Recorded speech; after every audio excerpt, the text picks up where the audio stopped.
இந்த பதிவு யாருக்குன்னா பெண் குழந்தைங்கள தான் நல்லா பார்த்து அனுப்பணும். வெளியில் போயிட்டு கஷ்டப்படுறவங்க அவங்க மாமியார் வீட்டில் ஆண் பிள்ளைங்க என்ன இருக்குது நம்ம கூடவே இருப்பாங்க. அவங்களுக்கு எந்த தொந்தரவும் இல்லைன்னு நினைக்கிறாங்க பாருங்க. அதுபோல் அம்மா அப்பாவுக்கு தான் ஒரு சிலருக்கு என்ன அவங்கெல்லாம் கவனிக்க மாட்டாங்க. என்ன ஆம்பளை பையன் தான் பேச்சு எடுத்து ஆம்பளை பையன் தானான்னு சொல்லுவாங்க. ஆனால் கில்லாடி தில்லால நங்கடிங்கள ஆம்பளை பசங்களும் இருக்காங்க, பொம்பளை பசங்களும் இருக்காங்க. இந்த அப்பாவித்தனமாக இருப்பாங்க. அவங்களுக்கு தான் சொல்கிறது. இந்த வெகுளித்தனமாக அப்பாவிங்கள அம்மா அப்பா ஒரு சிலர் ஆம்பளை பையன் தானே என்ன கோமணம் கட்டிட்டு போகிறவன் தானே சொல்லிட்டு இந்த மாதிரியெல்லாம் சொல்லுவாங்க. பொம்பளை பொண்ணுன்னா வாழை போகிறது தலையில் தூக்கி வச்சுட்டு பண்ணுவாங்க. அவங்களுக்கு தான் முதல்ல ஆண் பிள்ளைங்களை சின்ன வயசுல இருந்து நீ இன்னும் ஆம்பளை பிள்ளைலாம் சொல்லி வளங்க, இல்லைன்னு சொல்ல. ஆனால் சின்ன வயசுலேருந்து எல்லா விதத்துலேயும் பொண்ணுக்கு எவ்வளோ செல்லம் கொடுக்குறீங்களோ அவ்வளோ சின்ன வயசுலேருந்தே கொடுங்க. ஏன்னா நான் சின்ன ஒரு இதுவே சொல்லுவேன், என்னோட வாழ்க்கையில் நடந்ததே சொல்லுவேன். நான் யாருக்கோ கூட மற்றவங்களெல்லாம் எடுத்து காட்டுறது அப்புறமா இருக்கட்டும், என் வாழ்க்கையில் நடந்ததே சொல்லுவேன். என் தம்பிக்கு நடந்தது. எனக்கு சின்ன வயசில் நான் ஸ்கூலில் டூருக்கு கூப்பிட்டு போவாங்க. அப்போ என் தம்பியும் நானும் ஒரே கிளாஸில் தான், என்னை கொஞ்சம் லேட்டாக சேர்த்தாங்க ஸ்கூலில். அதனால் என் தம்பியும் என்னையும் ஒரே கிளாஸில் தான் சேர்த்து விட்டாங்க. இப்போ எனக்கு டூரு கூப்பிட்டு போனாங்க. மகாபலிபுரம், வேடந்தாங்கல், இதை வச்சு தான் நான் வேடந்தாங்கலை பற்றி சொல்லியிருந்தேன். அப்புறம் திருக்கழி குன்று, இது மாதிரியெல்லாம் கூப்பிட்டு போயிருந்தாங்க. அப்போ என் அம்மா சொன்னது அப்போ அந்த நேரத்தில் ஏனோ தெரியல, அம்மா அக்கா போட்டோம், நீ இருடா, நீ இன்னொரு வாட்டி நான் ஒன்று அனுப்புகிறான்னு சொன்னாங்க.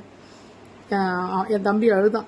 நான் பஸ்ஸுக்கிட்ட வந்துட்டு பஸ்ஸில் உட்கார வச்சுருக்காங்க, பஸ்ஸு சுற்றி அழுகுறான். ஏன்டா என்ன சொன்ன, அக்கா என்னை கூட கூப்பிட்டு போக்கா, இந்த 7th படிக்கிறோன்னு நினைக்கிறேன், கரெக்டு 7th 8th ஞாபகம், 8th தான், என்னை கூட கூப்பிட்டு போக்கான்னு சொல்லிட்டு அழுகுறான். அம்மா கிட்ட சொன்ன, அம்மா இப்போவாது அனுப்புமாண்ணா. அம்மா சொல்கிறாங்க, இல்லை வேண்டாம், அவன்னா ஆம்பளை பையன். எங்கள் அம்மா சொல்கிறத பெற்றவங்க வாயால் ஒரு வார்த்தை தவறி கூட சொல்லாதீங்க. அவன் பெரியவனானா லாரியெல்லாம் ஓட்டுவான், பஸ் எல்லாம் ஓட்டுவான், அப்போ எல்லா ஊருக்கு போவான். அவன் பெரிய டிரைவர். அந்த நேரத்தில் அவன் ஏன் இப்படி சொன்னாங்கன்னே தெரியல. பெரிய டிரைவர் ஆகிட்டா, லாரி ஓட்டுவான், பஸ் ஓட்டுவான், எல்லாம் ஓட்டுவான். அவன் எல்லாம் ஊருக்கு போயிட்டு பார்ப்பான்.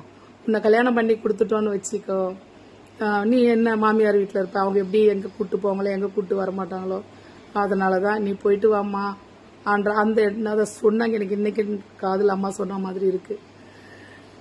அவங்க எந்த நேரத்தில் சொன்னாங்கன்னு தெரியல. அம்மா இந்த ஃபைனான்ஸ் அந்த மாதிரி தான் பண்ணிட்டு இருந்தாங்க, டிராவல்ஸ் வச்சுருந்தாங்க. கடைசியில் அவன் இந்த டிராவல்ஸ் வச்சு வண்டிங்க தான் ஓட்டிகிட்டு இருந்தான். இது ரீசெண்டாக வரலாம். அந்த வண்டிங்க ஓட்டி நல்ல பழக்கம் இருக்கிறவங்களும் இருக்காங்க, எல்லாம் லாஸ் ஆகிட்டு. ஒரு வண்டிகள் டிரைவராக இருந்தான், வேலை செஞ்சான். நான் அதை பெருமையாக தான் சொல்லுவேன். ஏன்னா அவன் திருடல எங்கேயும். என் தம்பியை நான் பெருமையாக தான் சொல்லுவேன். கஷ்டப்பட்டான். எல்லாத்தையும் அம்மா அப்பா இறந்துட்ட பிறகு வண்டியில் ஒருத்தவங்கிட்ட டிரைவராக இருந்தான். அப்படியெல்லாம் கஷ்டப்பட்டுருக்கான். அவன்லாம் இப்படி நான் போன மாதிரி வீட்டில் இருக்கிறவங்கெல்லாம் வெளியில் எல்லாம் எடுத்து கூட்டுருவாங்க. உண்மை சொல்லலான்னா பஸ்ஸில்ன்றது இதை பெருமையாக சொல்லலை, நான் சொல்கிற வேண்டிய சூழ்நிலை, அதனால் சொல்கிறேன்.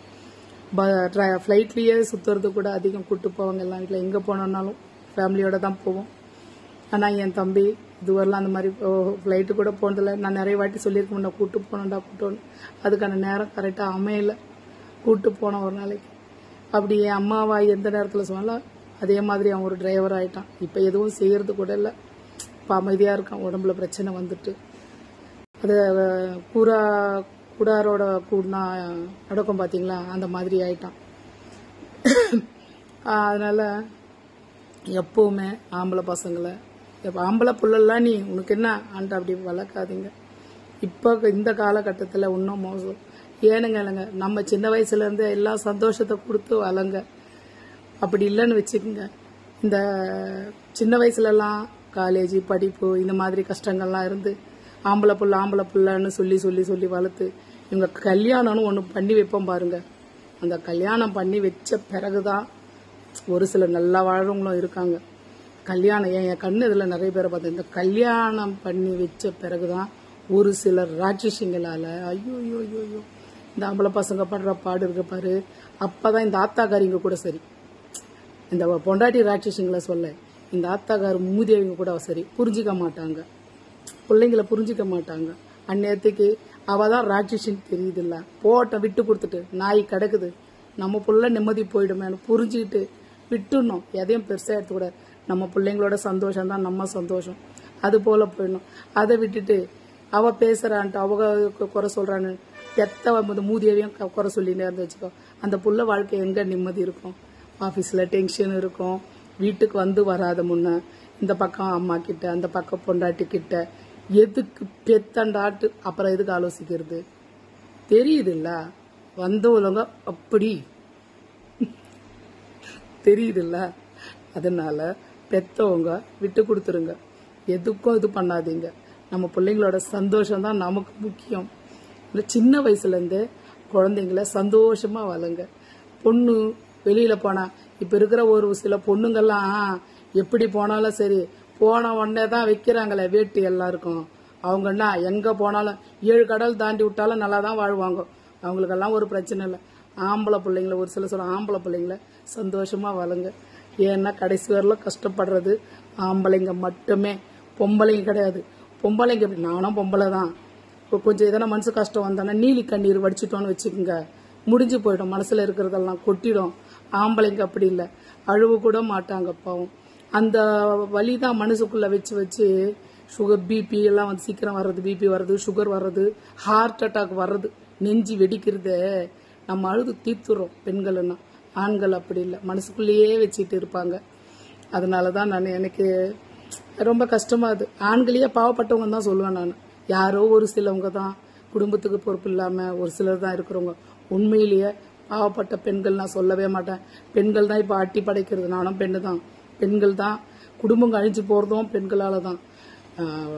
ஒரு உயிரை உலகத்துக்கு எடுத்துன்னு வர்றதும் பெண்ணு தான். பூமாதேவி அந்த தேவி இந்த தேவின்னு சொல்லுவாங்க, நானும் சொல்றேன், நானும் பெண் தான்.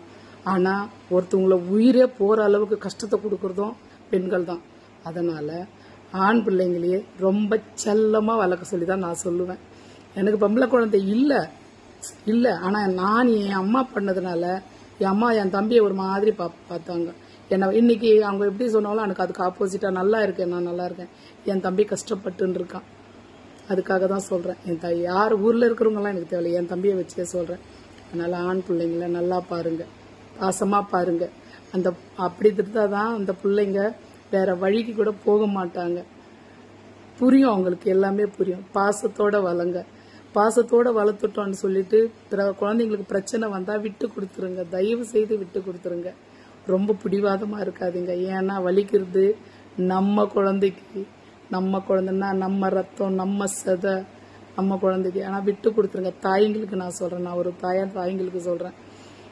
வந்தவங்க முன்னாடி அவங்க கொடுக்குற டார்ச்சரு அவங்களுக்கு என்னங்க. இப்ப நிறைய பேர் நான் பொதுவா சொல்றேன், நான் இந்த வார்த்தையை பொதுவா சொல்றேன் எல்லாருக்குமே. இப்ப அந்த பிள்ளைக்கு கூட இப்ப நீங்க ஒரு தாய் தான் சொல்லுங்க, நீங்க டார்ச்சர் கொடுத்து ஏதோ பண்ணி இன்னும் எடுத்து பிள்ளைக்கு எதானா ஒன்னு ஆயிடுச்சு வச்சுக்கோ. ஒரு சிலர் இருக்காங்க, இன்னொரு கல்யாண பிள்ளைங்களே இருந்தா கூட சரி, பிள்ளைங்கள இருந்தாலே விட்டுட்டு ஓடி போறவங்களும் இருக்கிற ஆளுங்க, இன்னொரு புருஷனை தேடிக்கின்னு. அதே மாதிரி இன்னொரு கல்யாணம் கூட பண்ணிக்கின்னு போயிடுவாங்க, சும்மா சீன் போடுறது. ஒரு சிலரை பத்தி தான் நான் சொல்றேன், எல்லார பத்தியும் கிடையாது. ஆனா பறி கொடுக்கறது யார? நம்ம குழந்தைங்கள தான் நம்ம பறி கொடுத்துறோம். அதனால ஒரு சில தாய்ங்களுக்கு சொல்றேன், போட்டி போடாதீங்க. பொண்டாட்டி ஐயோ என்னடா பொண்டாட்டி பேச்சு கேட்கற, பொண்டாட்டிக்கு போடாதீங்க. உங்க மனசுல இருக்கட்டும், உங்க பிள்ளைங்க அவன் எங்க போறான், உங்க பிள்ளை யாருன்னா பிடிக்க முடியுமா? உங்க உடம்புல இருந்து உங்க ரத்தத்தை சதையை வெட்டி எடுக்க முடியுமா? எடுத்தா என்ன ஆகும்? உங்க உயிர் போயிடும். உங்க ரத்தம் உங்களோட சதை எங்கேயும் போகாது. நீ எங்க போனாலும் பாசம்லாம் அம்மா, எங்க இருந்தாலும் என்ன பண்ணாலும் சரி, என்னதான் கஷ்டம் வந்தா சந்தோஷம் வந்து முதல்ல வந்து அம்மா அம்மா அதுதான் வரும். அதுக்காக நீங்க குழந்தைங்கள கஷ்டப்படுத்தாதீங்க. தயவு செய்து 2 கை நீங்க போனை பிடிச்சிருக்கலாம், 2 கை எடுத்து கும்பிடுவேன், வணங்கி கேட்டுக்கிறேன். ஆம்பளை பிள்ளைங்கள கூட ரொம்ப செல்லமா பாருங்க. ஆம்பளெல்லாம் நீ என்ட்டு மாத்திரம் பார்க்காதீங்க. தயவு செய்து அம்மாங்களுக்கும் கேட்டுக்கிறேன், மூதேவிங்கள அம்மாங்கள குழந்தைங்களை விட்டு கொடுங்க, சந்தோஷமா பார்த்துக்குங்க, போட்டி போடாதீங்க. புரிஞ்சுதா? அவளுங்க பாவத்தில் அவளுங்க போறாளுங்க. இதை நான் சொன்னதுக்கு உங்களுக்கு பிடிச்சிருக்கா இல்லையா தெரியல இந்த பதிவு. இருந்தாலும் நான் சொல்றது சரிதானே?